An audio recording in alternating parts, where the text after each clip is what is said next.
वसई विरारमध्ये परिवहन कर्मचाऱ्यांचा संप, बससेवा ठप्प।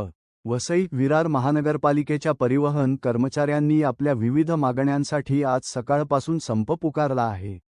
कर्मचाऱ्यांच्या संपामुळे महानगरपालिकेच्या परिवहन विभागातील बस आगारातच ठप्प झाल्या असून प्रवाशांना मोठ्या अडचणींचा सामना करावा लागत आहे।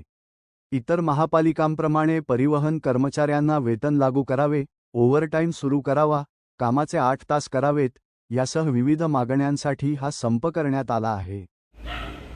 हमारी मांगे कोण बोलतो घेणार नाही,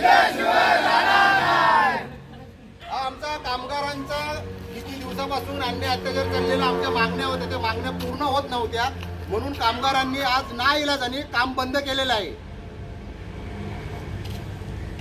एकजुटीचा कामगार एकजुटीचा